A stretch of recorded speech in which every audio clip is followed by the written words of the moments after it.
Why na bena papa we na nse a. Baso ya dwuma. Ya papa wu ya cho.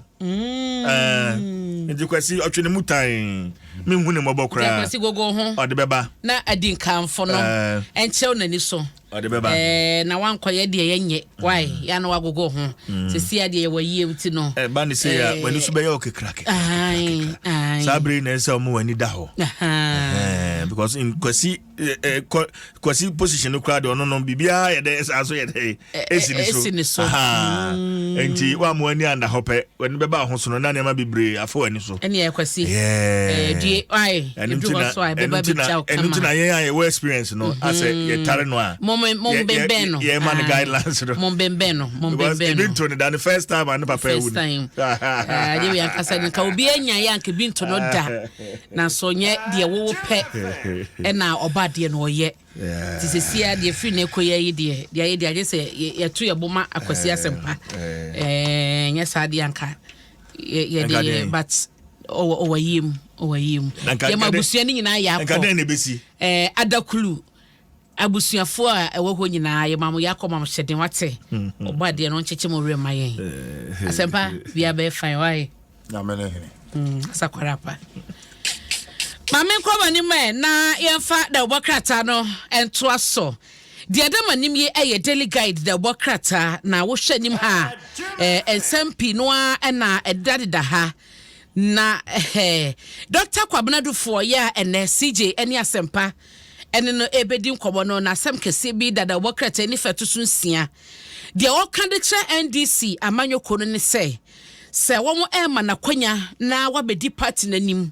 Esa Franka Tunia wabesha se wamu coalition system ma yenim de si ye de na yenimo na so party ni mu ani mpanyifo bia be kama yete ase esa omo system ma wamu ehihye ya na 2020 abato Ghana for koye no na omo di quality resource e ba ne mantam du sie ni nyina no sa omo si mienu bedru ya pe na gbran system na crash ye eba ne sa no amoma ntumi amo akire hu regions ahodo na aka no eni voter wo manya anfansi se ani ahunu se de ekode ye di nkudim anase ye ni nkudim ene ho sembe ye bebre no akọwi eche na chese akoye yunguso we pretu we so ni we ya pratu we so chese pretu so saa ene koso party nim eno na Dr. Kwabenadufo chese wono oba obehye se womo ebehye system papa ya enkobasa 16 regions no yenya mienu na enioma ginsemo na so womo betumi quality result from region by region across the 16 regions no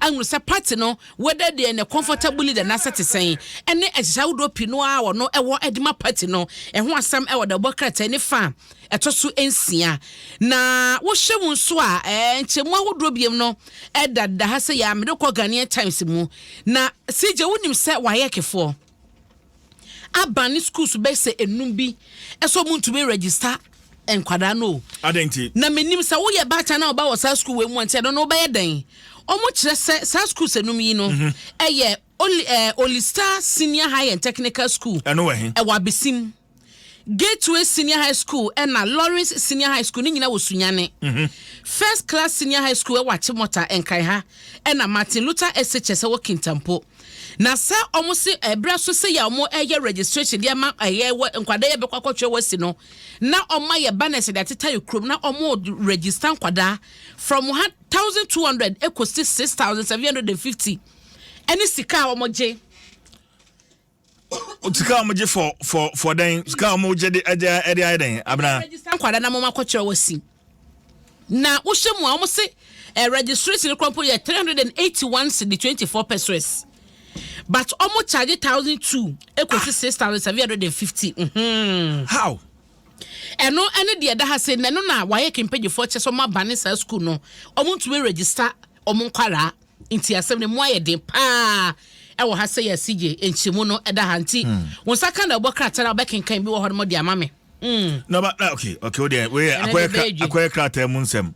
Oh, baby, on my business. Acquire Dwaso Nsem because I don't know for how long as our school see woman at me practices illegality.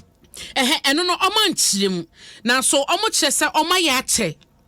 enti no omo san so de kokobo ma other schools ni say wontumi nko register akwada wanko school e wo school ma wodi wie wontumi nko fa school akwada bia onni ne continuous assessment and register no e ma no nye yie enti sa ne ma na schools ni eye ni nyina no se etiamra enti we na omaye ni so omo so hihwemu ekoso ti sa hihwemu ni bewie no school no entumi and register a school for nkwada no e wo honom enti mu a eno so e de baye eno no enti omo hyase e bewie April so say March into mo be April 19th and no de be registration ni nyina awie e ho asem e wo Ghanaian Times yi ne fa etoso edumienu enti ya na wate asese wo ba na obekokiro no sika wayek ese wo mo etua no aye 381.24 cedis then to say wow we a parent na say unnim Zika ese utua ma oba no na se obi ba no beka se 1500 Ghana cedis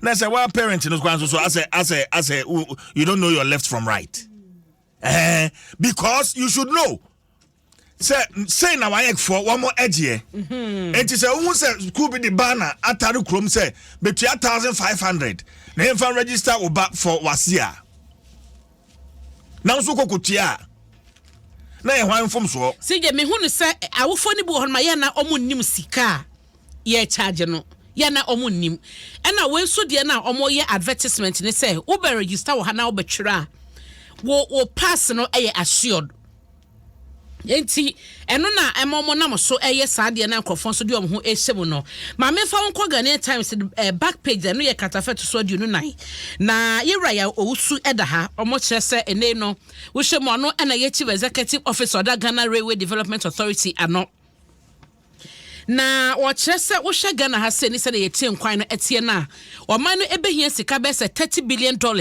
ansa na yetumi a develop asiesie ye railway network no ama na ye dwuma yi a eno so no de fasode ebeba wo hwe mu aban na committee de ho de sika be se $2 billion ena asemu a omo kyerese 2013 ena eho dwuma de hyase na 2020 no omo san so eye nsiesie upgrade ye enti eno so ho asam eda ha omo ye workshop bi a ye wo wusu ede nsem wo nyina no ekokoto dwa honum na yenko daily graphic mu na yenhye nsema edaha yeso ko Pantan hospital honum a omo wo abansuru bi ewo honum a na eye baabi a adwumefo bi ewo Pantan ayaresa bia honum no eda ene ade na emfimpim no ene ade no ba komu na Ministry of Health ekoye ehyehyemu wo honum mo kyerese eda na esi honum no any structural integrity enti animonyam anase eda na esi honum no ne tibia no eye hu se nipa betenam ebetumi abuagua bibia na omo kyerese na moso ama omo de kokobo eko yeso ko ho sese ye ya adwuma yefo bi e wo Pantan hospital ho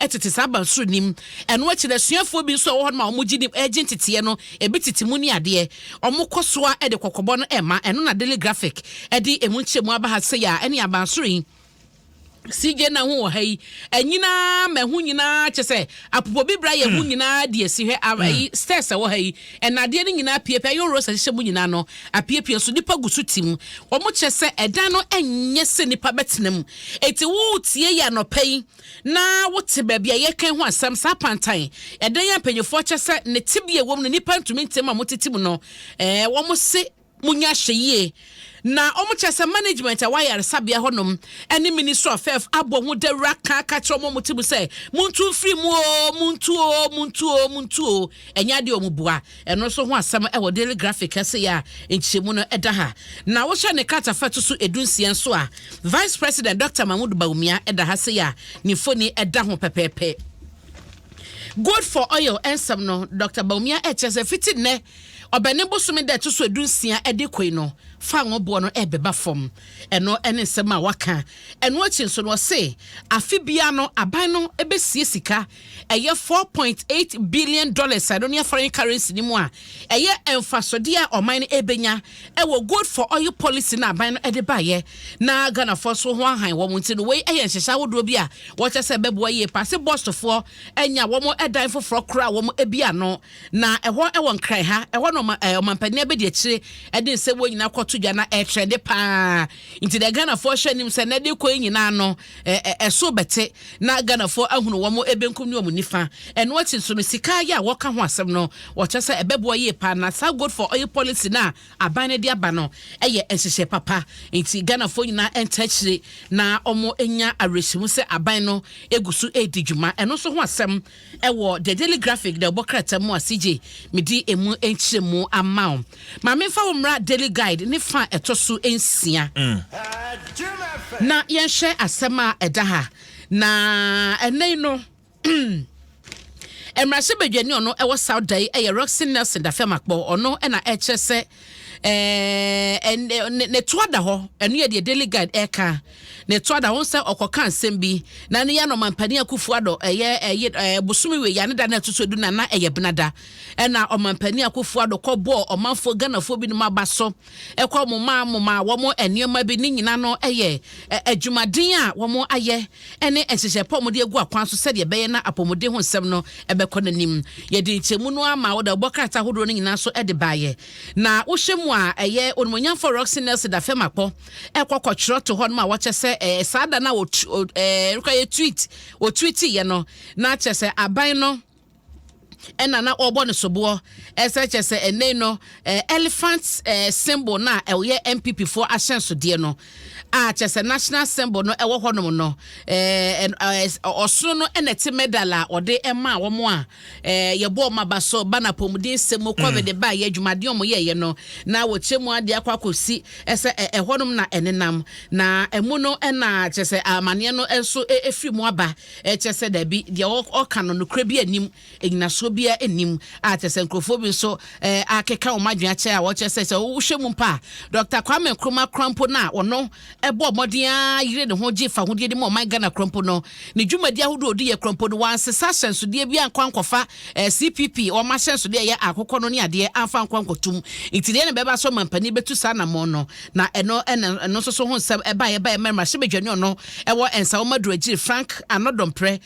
ono so akoyi ho ano kyese wono a ne yonko mra hye bedwani ono ne tifi ho no wo mra bontero mepa Ghana fo akyɛw sanse asɛm a wo kan ye no antwa yie na ensanso eni nyina so eno ho asem ewo daily guide obo krete mpacho onsaka ya na wabo modin a akenkan mu ense bebre no adani mu han ka ho mepacho ya na akenkan e dia mame eti CJ kakra me debre wo no ha na mdi ni nyina esie abna anapai na nka me emra na eni hontia but se ukọ adenta adenta school bi ewo ho we ye Adenta Community School.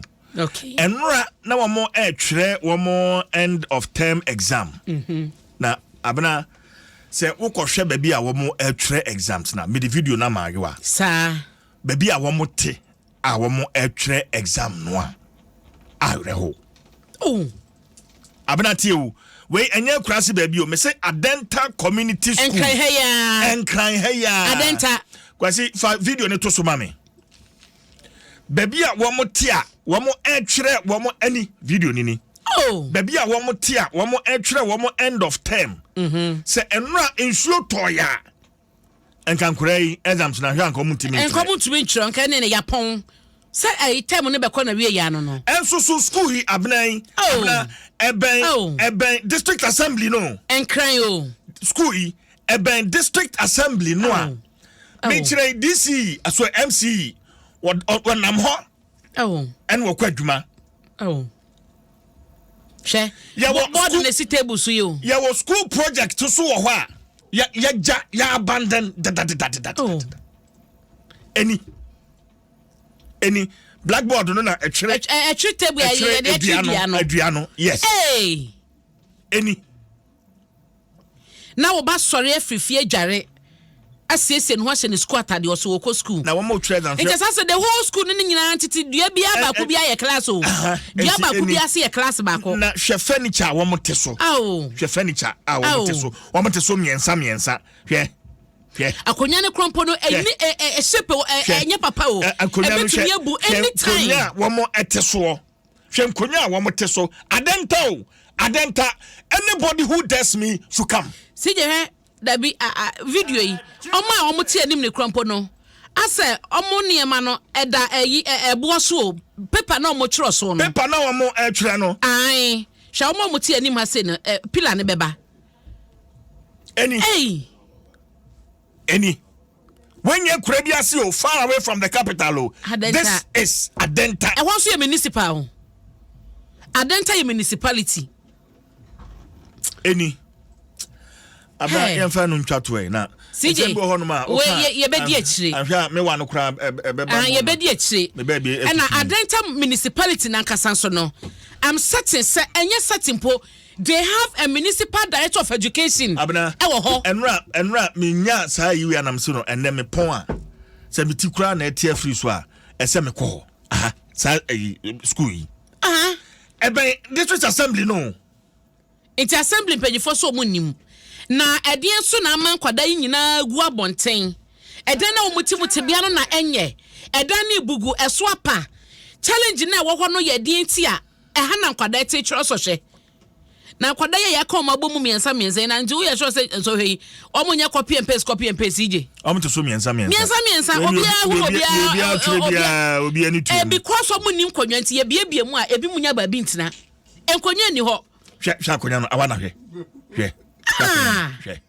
furniture omu tete so wo de anya so hwe me e twa so mu chro news abna ma me no asene fancy ha sije me da se fancy ha latex for me